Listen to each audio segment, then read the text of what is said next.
એકાદશીના દિવસે ભૂલથી પણ આ વસ્તુ ન ખાવી જોઈએ।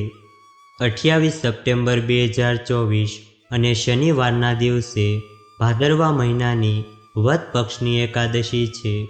આ એકાદશીના દિવસે ભૂલથી પણ આ વસ્તુઓ ન ખાવી જોઈએ, નહીતર તમને ભયંકર શ્રાપ લાગશે। એકાદશીના દિવસે આ વસ્તુઓ ખાવાથી ભગવાન વિષ્ણુ અને માતા લક્ષ્મી પ્રસન્ન થવાને બદલે હંમેશા માટે તમારો સાથ છોડી દે છે, અને જે વ્યક્તિ પર માતા લક્ષ્મી કોપાયમાન થાય છે તેને ગરીબ અને નિરાધાર બનવાથી કોઈ રોકી શકતું નથી। પિતૃપક્ષમાં આવતી એકાદશીને ઇન્દિરા એકાદશી તરીકે ઓળખવામાં આવે છે।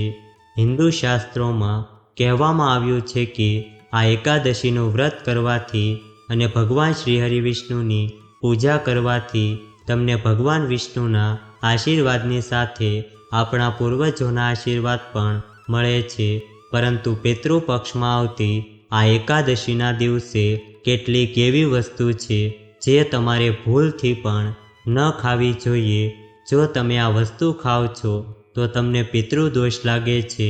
વિડીયોમાં આગળ વધતા પહેલાં જો તમે પણ માતા લક્ષ્મીજી અને ભગવાન વિષ્ણુજીના આશીર્વાદ મેળવવા માંગો છો તો કોમેન્ટ બોક્સમાં જય મા લક્ષ્મી અને જય શ્રી હરિવિષ્ણુ ભગવાન જરૂરથી લખજો, અને આ વિડીયોને લાઈક કરજો, ચેનલને પણ જરૂરથી સબસ્ક્રાઈબ કરજો, અને આ વિડીયો છેલ્લે સુધી જોતા રહેજો। તો ચાલો સૌથી પહેલાં જાણીએ કે આ દિવસે શું ન ખાવું જોઈએ। એકાદશીના દિવસે અનાજનું સેવન વર્જિત છે। આ દિવસે ઘઉં, ચોખા, જવ, બાજરી અને અન્ય અનાજમાંથી બનેલી વસ્તુઓ ન ખાવી જોઈએ। આ સિવાય કઠોળનું સેવન પણ ન કરવું જોઈએ। મગ, મસૂર, અડદ જેવું કઠોળ પણ ન ખાવું જોઈએ। આ દિવસે ડુંગળી અને લસણનું સેવન પણ વર્જિત માનવામાં આવે છે, કારણ કે તે તામસિક ભોજનની શ્રેણીમાં આવે છે। તામસિક ભોજન માનસિક અને શારીરિક શુદ્ધતાને અસર કરે છે, અને એકાદશીનું વ્રત સંપૂર્ણ શુદ્ધતા અને સાત્વિકતા સાથે કરવામાં આવે છે। માંસાહારી ખોરાક, માછલી, ઈંડા, દારૂ અને અન્ય નશીલા પદાર્થોનું સેવન પણ ન કરવું જોઈએ, કારણ કે આ શારીરિક અને માનસિક રીતે અશુદ્ધ માનવામાં આવે છે। આ દિવસે તળેલું ભોજન પણ ન ખાવું જોઈએ, કારણ કે ઉપવાસનો હેતુ શરીરને શુદ્ધ અને હલકો રાખવાનો છે। તળેલા ખોરાક જેવા કે સમોસા, કચોરી, પકોડા વગેરે ખાવાનું ટાળવું જોઈએ, કારણ કે તે પેટમાં ભારેપણું અને આળસનું કારણ બને છે। તેના બદલે ઉપવાસ કરનાર લોકો ફળો, દૂધ, દહીં જેવી વસ્તુઓ ખાઈ શકે છે। બદામ, કાજુ, કિશમિશ વગેરે જેવા ડ્રાય ફ્રૂટ્સનું સેવન કરી શકાય છે, કારણ કે તે શરીરને જરૂરી ઊર્જા પ્રદાન કરે છે અને તે શુદ્ધ માનવામાં આવે છે। સિંધવ મીઠાનો ઉપયોગ ભોજનમાં કરી શકાય છે, પરંતુ સામાન્ય મીઠું ન વાપરવું જોઈએ, કારણ કે સામાન્ય મીઠું ઉપવાસની શુદ્ધતાનું ઉલ્લંઘન કરે છે। એકાદશી વ્રત રાખનારાઓએ વ્રત દરમિયાન કોઈના પર ગુસ્સો ન કરવો જોઈએ। તમારે કોઈના પ્રત્યે ઈર્ષ્યા કે નફરતની લાગણીઓ ન રાખવી જોઈએ। આ સમયગાળા દરમિયાન બ્રહ્મચર્યનું પાલન કરવું જોઈએ। બને ત્યાં સુધી જમીન પર સૂવું જોઈએ। વ્રત દરમિયાન કોઈનું અપમાન ન કરો। એકાદશીના દિવસે ચોખાનું સેવન ન કરવું જોઈએ। તમે દ્વાદશીના દિવસે પારણા કર્યા પછી ચોખાનું સેવન કરી શકો છો। આ દિવસે ચોખાને જીવ સમાન માનવામાં આવે છે, કારણ કે શાસ્ત્રોમાં ધાર્મિક માન્યતા અનુસાર એવું માનવામાં આવે છે કે એકવાર મહર્ષિ મેધાએ યજ્ઞ માટે આવેલા એક ભિક્ષુકનું અપમાન કર્યું હતું, જેના કારણે મા દુર્ગા ક્રોધિત થઈ ગયા, અને મા દુર્ગાને પ્રસન્ન કરવા માટે મહર્ષિ મેધાએ પોતાના શરીરનો ત્યાગ કર્યો અને જમીનમાં ધસી ગયા। આના કારણે માતા દુર્ગા પ્રસન્ન થઈ ગયા અને મહર્ષિને આશીર્વાદ આપ્યા કે ભવિષ્યમાં તેમના અંગો ખોરાકના રૂપમાં વધશે. આ કારણથી એકાદશીના દિવસે અનાજ, ચોખા અને જવની વૃદ્ધિ થાય છે. તે દિવસે એકાદશી તિથિ હતી, તેથી ચોખાને જીવ માનવામાં આવે છે. આ જ કારણ છે કે એકાદશીના દિવસે ચોખા ન ખાવા જોઈએ. એકાદશીની પૂજા પછી દાન કરવું શુભ માનવામાં આવે છે. આ દિવસે સાચા મનથી ભોજન, મીઠાઈ, ફળ અને પૈસાનું દાન કરો. એવી માન્યતા છે કે આ વસ્તુઓનું દાન કરવાથી પૈસાની તંગીનો સામનો કરવો પડતો નથી. આ દિવસે ચોખા અને લોટનું દાન કરવું પ્રતિબંધિત છે. આ ચોખા અને લોટ બંને દ્વાદશીના દિવસે અને બીજા દિવસે દાન કરવા જોઈએ. એકાદશી વ્રત રાખનાર ભક્તો, માતાઓ અને બહેનોએ 10મી તિથિથી દ્વાદશી સુધી કેટલાક મહત્વપૂર્ણ નિયમોનું ફરજિયાતપણે પાલન કરવું જોઈએ. આ દિવસે શું દાન કરવું જોઈએ તેના વિશે જાણીએ તો આ દિવસે તમે અનાજ, ફળનું દાન કરી શકો છો. તમે તમારી ક્ષમતા મુજબ પૈસાનું દાન પણ કરી શકો છો. પિતૃપક્ષનો સમય ચાલી રહ્યો છે, તેથી આપણે જે પણ દાન કરીએ છીએ તે આપણા પૂર્વજોની કૃપા મેળવવા માટે કરીએ છીએ. તેથી તમારી ઈચ્છા અને ક્ષમતા મુજબ એકાદશીનું વ્રત કરતા પહેલાં તમે ઈચ્છો તેટલું દાન કરી શકો છો અને તમારી ક્ષમતા મુજબ દક્ષિણા આપી શકો છો. આ દિવસે શક્ય હોય ત્યાં સુધી ઉપવાસ કરવો જોઈએ. જો આ શક્ય ન હોય તો તમારે એક સમયે ફળોનું સેવન કરીને પણ ઉપવાસ કરવો જોઈએ. આ દિવસે તમારે ભગવાન વિષ્ણુ, દેવી લક્ષ્મી અને ભગવાન વિષ્ણુના શાલિગ્રામ સ્વરૂપની પૂજા કરવી જોઈએ. આ દિવસે ફૂલ, ધૂપ, દીપ વગેરેથી પૂજા કરો અને ભગવાનને તુલસીના પાન ચડાવો. તેમની પૂજા તુલસી વિના સ્વીકાર્ય નથી, તેથી તુલસીના પાન ભગવાનને અવશ્ય અર્પણ કરવા જોઈએ. આ દિવસે બને ત્યાં સુધી અગરબત્તી અને મોસમી ફળ અર્પણ કરો. દૂધથી બનેલી વસ્તુ અર્પણ કરવી જોઈએ અને ખાસ કરીને આ દિવસે તલ અને ગોળની વસ્તુઓ ભગવાનને અર્પણ કરવી જોઈએ અને પ્રસાદ તરીકે પણ સ્વીકારવી જોઈએ. તો ચાલો હવે આ એકાદશીએ તમારે કયા ઉપાય કરવા જોઈએ તેના વિશે જાણીએ. એકાદશીના દિવસે બપોરે પીપળાના વૃક્ષની પૂજા કરો અને પરિક્રમા કરો અને પછી સાંજે પીપળાના ઝાડ નીચે દીવો પ્રગટાવો અને પિતૃ સૂક્તનો પાઠ કરો. જો તમે ગરીબીમાંથી મુક્તિ મેળવવા માંગો છો તો ઇન્દિરા એકાદશીના દિવસે ઘરમાં વિષ્ણુ સહસ્ત્ર નામનો પાઠ કરો. એવું કહેવાય છે કે આનાથી પરિવારમાં મુશ્કેલીઓ દૂર થાય છે. એકાદશીએ સૂર્યાસ્ત સમયે તુલસીના છોડ સામે ઘીનો દીવો પ્રગટાવી ઓમ વાસુદેવાય નમઃ મંત્રનો જાપ કરી તુલસીની 11 પરિક્રમા કરો. તેનાથી સૌભાગ્ય, સુખ અને શાંતિ વધશે. વૈવાહિક જીવનમાં તણાવની સ્થિતિ હોય, પતિ પત્ની વચ્ચે ઝઘડા થતા હોય તો ઇન્દિરા એકાદશી પર મંદિરમાં પીળા અનાજ અને ફળોનું દાન કરો. તેનાથી વિવાહિત જીવનમાં ખુશીઓ પાછી આવશે. ભગવાન વિષ્ણુની પૂજા મુખ્યત્વે એકાદશીના દિવસે કરવામાં આવે છે. ભગવાન વિષ્ણુને વિશ્વના પાલનહાર અને રક્ષક માનવામાં આવે છે અને આ દિવસે તેમની પૂજા કરવાથી જીવનમાં શાંતિ, સમૃદ્ધિ અને મોક્ષ મળે છે. ભગવાન વિષ્ણુની પૂજા કરવાનો મુખ્ય ઉદ્દેશ તેમના આશીર્વાદથી જીવનની તમામ પરેશાનીઓમાંથી મુક્તિ અને સુખ શાંતિ પ્રાપ્ત કરવાનો છે. શાસ્ત્રોમાં ઉલ્લેખ છે કે જે વ્યક્તિ સાચા મનથી આ દિવસે ઉપવાસ કરે છે તે તેના તમામ પાપોથી મુક્ત થઈ જાય છે.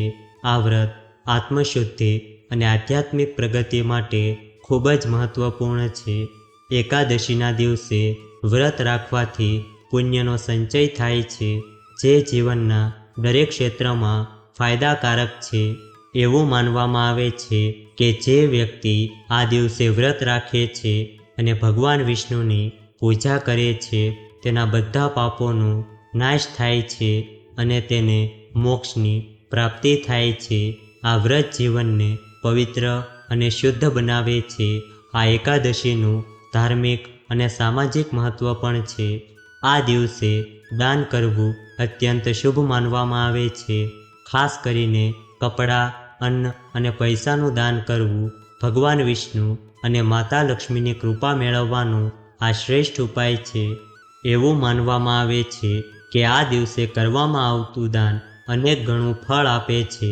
વ્રતના નિયમો અનુસાર વ્યક્તિએ આ દિવસે બ્રહ્મ મુહૂર્તમાં જાગવું જોઈએ, સ્નાન કરવું જોઈએ અને ભગવાન વિષ્ણુની પૂજા કરવી જોઈએ. દિવસભર ઉપવાસ કે ફળ ખાઈને ભગવાન વિષ્ણુનું ધ્યાન કરવું જોઈએ. રાત્રે જાગતી વખતે ભગવાન વિષ્ણુના મંત્રો અને કીર્તનનો જાપ ખૂબ જ શુભ માનવામાં આવે છે. આ વ્રતનું પાલન કરવાથી વ્યક્તિને જીવનમાં સુખ, શાંતિ અને સમૃદ્ધિ મળે છે અને ભગવાન વિષ્ણુના અપાર આશીર્વાદ પ્રાપ્ત થાય છે. એવું માનવામાં આવે છે કે ભગવાન વિષ્ણુની કૃપાથી એકાદશીનું વ્રત કરવાથી આર્થિક સમસ્યાઓ દૂર થાય છે, ધનની વૃદ્ધિ થાય છે અને જીવનમાં સુખ આવે છે. હિન્દુ ધર્મમાં એકાદશી ખૂબ જ મહત્વપૂર્ણ અને શુભ માનવામાં આવે છે. એકાદશીના દિવસે ખાવામાં વિશેષ સાવધાની રાખવી જોઈએ. આ દિવસે ઉપવાસ કરનારાઓએ સંપૂર્ણ પવિત્રતાનું પાલન કરવું જોઈએ. આ દિવસે અનાજ અને કઠોળનું સેવન સંપૂર્ણપણે વર્જિત માનવામાં આવે છે. ઘઉં, ચોખા, બાજરી, જવ અને અન્ય અનાજ જેવા કે રોટલી, પરાઠા, પૂરી, ખીચડી વગેરેમાંથી બનેલી વસ્તુઓનું સેવન પણ ન કરવું જોઈએ. એ જ રીતે મગ, મસૂર, અડદ જેવી કઠોળમાંથી બનેલી વસ્તુઓ પણ ન ખાવી જોઈએ. એવું માનવામાં આવે છે કે અનાજ અને કઠોળના સેવનથી એકાદશીનું વ્રત તૂટી જાય છે અને વ્રતનું પુણ્ય ઓછું મળે છે. આ દિવસે તામસિક ખોરાક જેવા કે માંસાહારી, માછલી, ઈંડા વગેરેનું સેવન સખત પ્રતિબંધિત છે. તેના સેવનથી ઉપવાસ તો અશુદ્ધ થાય જ છે, પરંતુ ધાર્મિક દૃષ્ટિકોણથી પણ ખોટું માનવામાં આવે છે. આ સિવાય ડુંગળી અને લસણનો ઉપયોગ પણ ન કરવો જોઈએ. ડુંગળી અને લસણ તામસિક ભોજનની શ્રેણીમાં આવે છે અને ઉપવાસના દિવસે તેનું સેવન કરવાથી ઉપવાસનું સંપૂર્ણ પરિણામ મળતું નથી. આ સિવાય આ દિવસે દારૂ અને કોઈપણ પ્રકારના નશીલા પદાર્થનું સેવન પ્રતિબંધિત છે, કારણ કે તે વ્યક્તિની માનસિક અને શારીરિક શુદ્ધતાને અસર કરે છે. એકાદશીના દિવસે મસાલેદાર અને ભારે ખોરાક પણ ટાળવો જોઈએ. ઉપવાસ દરમિયાન વધુ પડતું તેલ, મરચું અને મસાલાનો ઉપયોગ ન કરવો જોઈએ, કારણ કે તે પાચનને અસર કરે છે અને ઉપવાસનો મુખ્ય ઉદ્દેશ શરીરને શુદ્ધ અને હલકું રાખવાનો છે. ઉપવાસ દરમિયાન તળેલા ખોરાક જેવા કે સમોસા, કચોરી, પકોડા વગેરે ન ખાવા જોઈએ, કારણ કે તેનાથી પેટમાં ભારેપણું અને આળસ આવે છે. આ સિવાય પેકેટ ફૂડ કે જેમાં પ્રિઝર્વેટિવ્સ હોય છે તે પણ આ દિવસે ન ખાવા જોઈએ, કારણ કે આ પદાર્થો શુદ્ધ ગણાતા નથી. આ દિવસે તમારે એ વાતનું ખાસ ધ્યાન રાખવું જોઈએ કે તમે જે પણ ભોજન લ્યો છો તે સાત્વિક અને હળવું હોવું જોઈએ. તમે તાજા ફળો, દૂધ, દહીંથી બનેલી વસ્તુઓ ખાઈ શકો છો.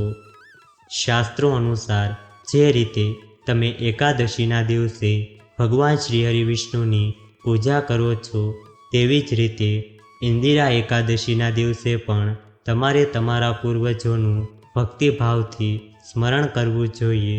એવું કહેવાય છે કે આ દિવસે બ્રાહ્મણોને આદરપૂર્વક ઘરે બોલાવીને તેમને ભોજન પીરસવાથી અને આપણી ક્ષમતા મુજબ દાન કરવાથી આપણા પૂર્વજો પ્રસન્ન થાય છે અને આપણને પૂર્વજોના આશીર્વાદ મળે છે. અને જો આપણને ભગવાન શ્રી હરિ વિષ્ણુની સાથે આપણા પૂર્વજોના આશીર્વાદ મળે તો તમારા જીવનમાં કોઈ પણ કાર્યમાં કોઈ અડચણ આવતી નથી. તમને સફળતા મળે છે. તમામ કામ કોઈપણ અવરોધ વિના પૂર્ણ થાય છે. જીવનમાં સુખ અને સમૃદ્ધિની પ્રાપ્તિ થાય છે. સંતાન સુખની પ્રાપ્તિ થાય છે. લગ્ન જીવનમાં આવતા અવરોધો દૂર થાય છે.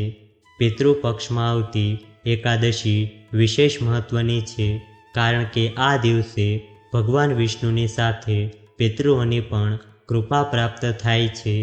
આ દિવસે ભગવાન વિષ્ણુની વિશેષ પૂજા કરવામાં આવે છે. ભગવાન વિષ્ણુની પૂજા કરવાથી જીવનમાં સુખ, શાંતિ અને સમૃદ્ધિ આવે છે. પૂજા દરમિયાન ભગવાન વિષ્ણુની મૂર્તિ અથવા તો ફોટાની સામે દીવો પ્રગટાવીને ફૂલ, ચંદન, ધૂપ અને નૈવેદ્ય અર્પણ કરવામાં આવે છે. આ દિવસે ભગવાન વિષ્ણુને તુલસીના પાન અર્પણ કરવાનું વિશેષ મહત્વ છે, કારણ કે ભગવાન વિષ્ણુને તુલસી ખૂબ જ પ્રિય છે. પૂજાના અંતે પરિવારની સુખ, સમૃદ્ધિ અને શાંતિ માટે ભગવાનને પ્રાર્થના કરવામાં આવે છે. મહિલાઓ ખાસ કરીને આ દિવસે પીળા રંગની સાડી પહેરી શકે છે, કારણ કે પીળો રંગ ભગવાન વિષ્ણુને પ્રિય છે. તેની સાથે લીલી બંગડીઓ પણ પહેરવી શુભ માનવામાં આવે છે, કારણ કે લીલો રંગ જીવન અને સમૃદ્ધિનું પ્રતીક છે. એકાદશી વ્રત રાખવાનો હેતુ માત્ર ભગવાન વિષ્ણુના આશીર્વાદ મેળવવાનો જ નથી, પરંતુ આ દિવસ આત્મશુદ્ધિ અને આધ્યાત્મિક પ્રગતિનો અવસર પણ છે. જો આ વિડીયો તમને પસંદ આવ્યો હોય તો વિડીયોને લાઈક કરજો, ચેનલને પણ જરૂરથી સબસ્ક્રાઈબ કરજો અને બાજુમાં આપેલા બેલ આઇકનને પ્રેસ કરીને ઓલ ઉપર સિલેક્ટ કરી લેજો, જેથી તમને વિડીયોની નોટિફિકેશન સૌથી પહેલાં મળતી રહે. અને કોમેન્ટ બોક્સમાં જય શ્રી કૃષ્ણ જરૂરથી લખજો. વિડીયોને છેલ્લે સુધી જોવા બદલ આપનો ખૂબ ખૂબ આભાર.